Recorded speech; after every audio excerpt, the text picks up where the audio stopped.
ہر طرح کی تعریف اللہ تعالیٰ کے لیے ہے، جس نے نیکیوں کے موسم کو ہمارے لیے نفع و غنیمت کا ذریعہ بنایا ہے اور برکتوں اور رحمتوں کے اوقات کو ہمارے لیے اپنی رحمت تک پہنچنے کا راستہ اور سیڑھی بنایا ہے۔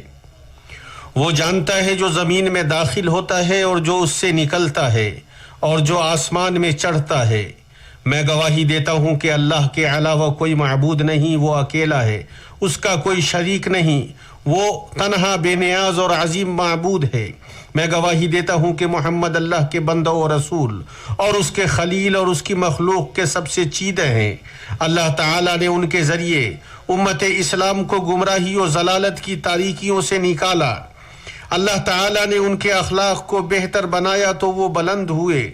انہوں نے اپنے رب کی توحید کے حدود کو بار سے گھیر دیا۔ اللہ تعالیٰ کا درود و سلام نازل ہو آپ پر، آپ کے پاکیزہ و طاہر آل بیت پر، آپ کی بیویوں امہات المومنین پر، آپ کے روشن و مبارک صحابہ کرام پر اور ان پر جو حق کے ساتھ ان کی اتباع کریں جب تک تلبیہ پکارنے والے تلبیہ پکاریں اور حج کرنے والے رمی کریں، اور بہت زیادہ سلامتی نازل ہو۔ اما بعد، اے بیت اللہ الحرام کے حاجیوں، میں آپ سب کو وہ وصیت کرتا ہوں جو اللہ تعالیٰ نے اولین و آخرین کے لیے کی ہے۔ اللہ تعالیٰ کا تقوی اختیار کرو اور اس کی اطاعت کرو، اس لیے کہ تقوی ماوا و ملجا اور تاریکی کے بیچ روشن نور ہے۔ اللہ تعالیٰ کا تقوی اختیار کرنے والا کوئی نہیں جو نادم ہوا ہو، تقوی کو چھوڑنے والا کوئی نہیں جو سعادت مند ہوا ہو۔ ارشاد ربانی ہے، بات یہ ہے کہ جو بھی تقوی اور صبر کرے تو اللہ تعالیٰ کسی نیکوکار کا اجر ضائع نہیں کرتا۔ بیت اللہ الحرام کے حاجیوں، تم عظیم معزز گھر میں پہنچے ہو۔ صحرا، وادیوں اور طویل مسافت کو تم نے طے کیا ہے۔ تمہیں اللہ کے ثواب کی امید اور اس کے عقاب کا ڈر ہے۔ تم اسے اپنی جانب سے ایسا خالص نسک دکھاؤ جس میں ریا و شہرت کا شائبہ نہ ہو، اس کی مخلوق میں سے کوئی اس میں شریک نہ ہو، اس لیے کہ اس نے اپنی امت کے لیے بیت حرام کے حج کو مشروع قرار نہیں دیا مگر توحید کے اقرار اور شرک کو باطل کرنے کے لیے، اس لیے کہ وہ اکیلا ہے، اس کا کوئی شریک نہیں، وہی معبود ہے، اس کا کوئی ساجھی نہیں۔ حج کے مقاصد میں عظیم ترین مقصد اللہ کے لیے توحید کو ثابت کرنا ہے، اس کے علاوہ کے لیے نہیں، اس لیے کہ زبانوں، نسبوں، رنگوں اور ان وابستگیوں کا اختلاف جو حج و عمرہ کے نسک میں داخل ہیں نہیں ہیں مگر اس ایک رب کی طرف متوجہ ہونے کا شعار جس کا کوئی شریک نہیں، جو ایک معبود ہے جس کے سوا کوئی معبود نہیں۔ حجاج نے کسی نسک اور ذکر کا اعادہ نہیں کیا جو توحید کے اس تلبیہ سے زیادہ افضل و عظیم ہو۔ لبیک اللہم لبیک، لبیک لا شریک لک لبیک، ان الحمد والنعمت لک والملک لا شریک لک۔ یہ ہر اس نعرے کا صفایا کرنے والا تلبیہ ہے جس کا توحید سے کوئی رشتہ نہیں۔ یہ قومیت، نخوت، فخر اور جماعت کا نعرہ نہیں ہے، یہ تو توحید و تعظیم اور اسلام اور توحید کی نعمت سے نوازنے والے کے اقرار اور اس نعمت پر اس کی حمد کا نعرہ ہے۔ تلبیہ میں اللہ کے لیے توحید کو خالص کرنا، دل کی مشغولیتوں کو نسک اور اس کے لواحق پر محدود کرنا، ان چیزوں کے ذریعے اس میں رکاوٹ پیدا کیے بغیر جن کا ان سے تعلق نہیں، جیسے جاہلی، عصبیتی اور سیاسی نعرے جو نسک کو اس کی راہ سے نکال دیتے اور اس کی روحانیت کو قتل کر دیتے ہیں۔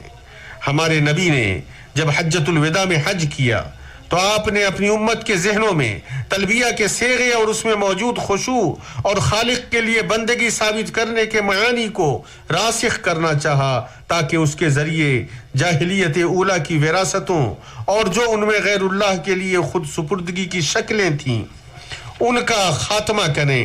چنانچہ آپ نے شرعی تلبیہ کو جاہلی تلبیہ کے مختلف صیغوں اور شکلوں کی جگہ پر بدلا۔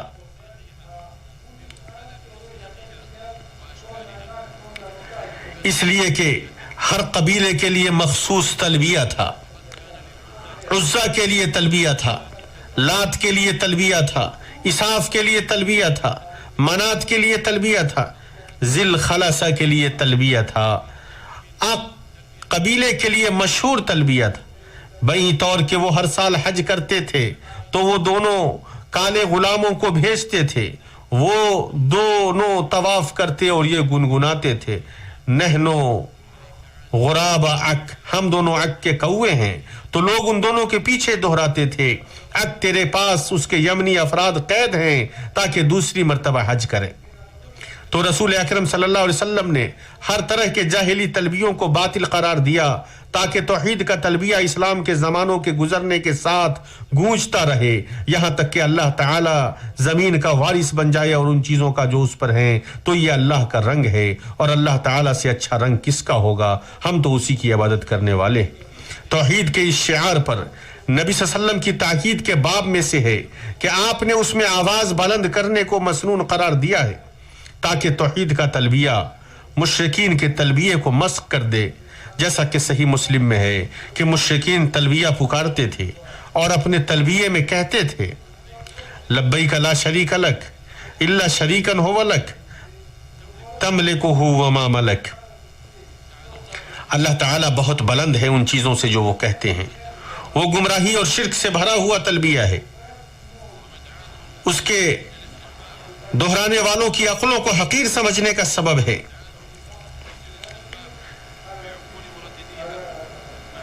حالانکہ وہ پختہ عقل اور چالاک ہیں، لیکن ہدایت اللہ کا نور اور توفیق ہے۔ جو کتنے ذہین ہیں جو اس سے محروم ہیں، اور کتنے بلید ہیں جن کے دل کے غلاف کو وہ لمس کر گئی۔ یہ رسول اللہ ہیں، وہ لوگوں میں سب سے زیادہ عقل مند، چالاک اور پختہ تھے۔ وہ بھی نہیں جان پاتے کہ کتاب کیا ہے، ایمان کیا ہے، اگر ان کے لیے اللہ کی ہدایت نہیں ہوتی، جیسا کہ ان کے متعلق ان کے رب نے فرمایا، اور اسی طرح ہم نے آپ کی طرف اپنے حکم سے روح کو اتارا ہے۔ آپ اس سے پہلے یہ بھی نہیں جانتے تھے کہ کتاب اور ایمان کیا چیز ہے، لیکن ہمیں اسے نور بنایا، اس کے ذریعے سے اپنے بندوں میں سے جسے چاہتے ہیں ہدایت دیتے۔ تو توحید کا تلبیہ امت اسلام کے لیے اللہ کی جانب سے ہدایت ہے۔ نبی کریم صلی اللہ علیہ وسلم سے پوچھا گیا کون سا حج افضل ہے، تو آپ صلی اللہ علیہ وسلم نے فرمایا حج اور سج، اسے ترمذی نے روایت کیا ہے۔ اہل علم نے کہا ہے کہ حج تلبیہ میں آواز بلند کرنا ہے، اور سج ذبح اور نحر کے ذریعے خون بہانا ہے، اور دونوں ایسے نسک ہیں جو بیت اللہ الحرام کے حاجیوں کے دلوں میں توحید خالص کو پیوست کرتے ہیں۔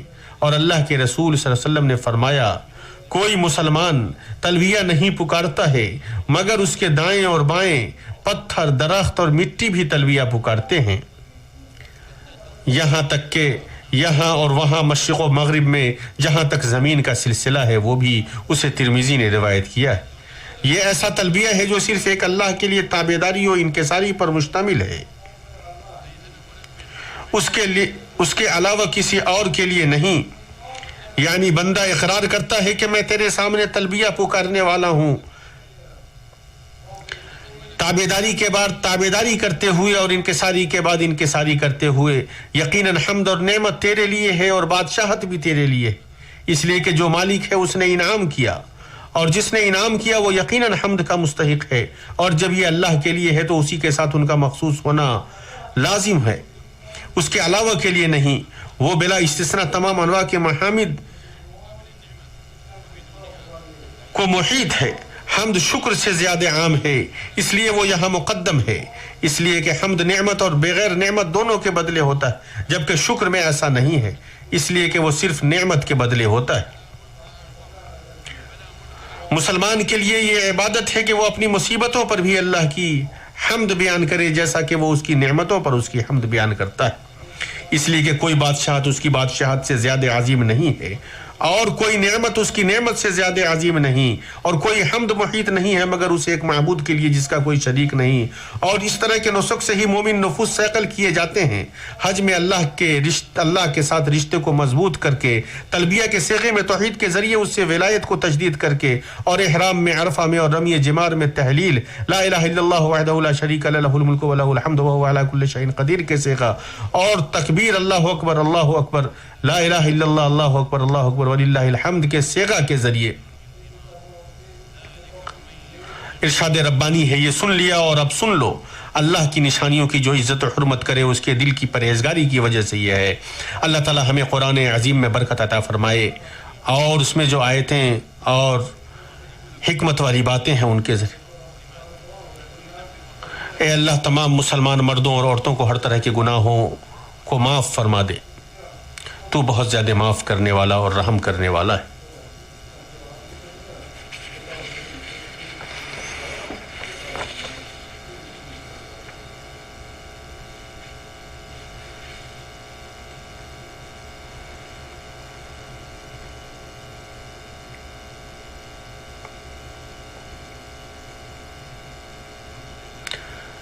ہر طرح کی تعریف اللہ تعالی کے لیے ہے، اس کے احسان پہ اور اس کے توفیق و امتنان پر اس کا بے حد شکر ہے،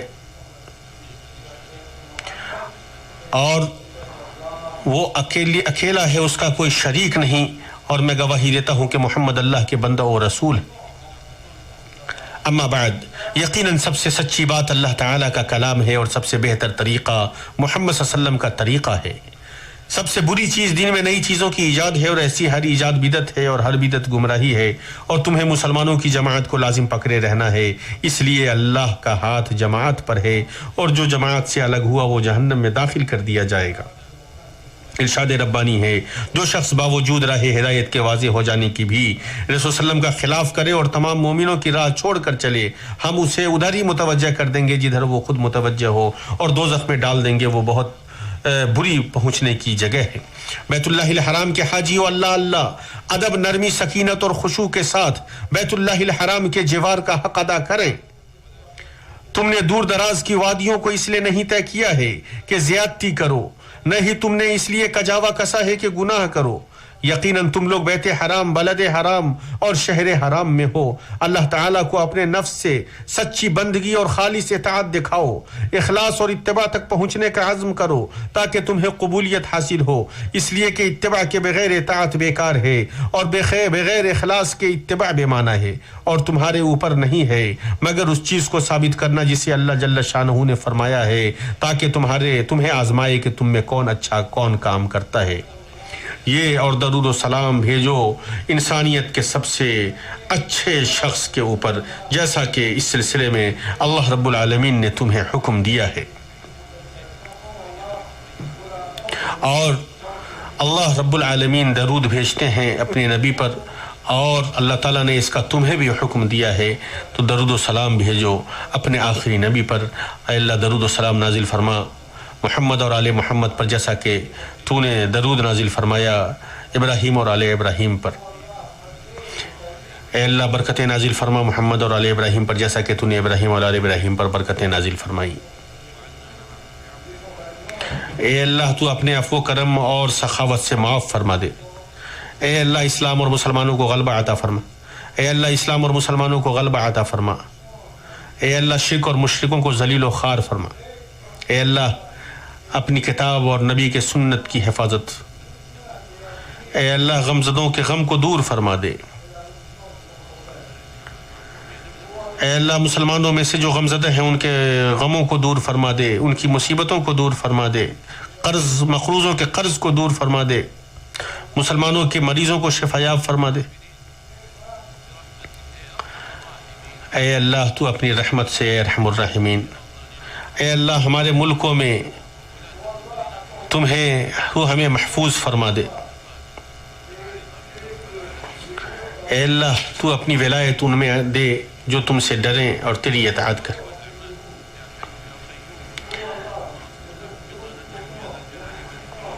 اے اللہ تو انہیں صحیح مشیران کار عطا فرما۔ اے اللہ ہمارے نفوس کو تقوی عطا فرما۔ اے اللہ تو اس کا ولی اور مولا ہے۔ اے اللہ مومنین و مومنات کو، زندوں اور مردوں کو، تم سب کو معاف فرما دے۔ تو بہت زیادہ سننے والا اور دعاؤں کا قبول۔ دنیا میں بھی بھلائی عطا فرما، آخرت میں بھی بھلائی عطا فرما، اور آخرت میں بھلائی عطا فرما۔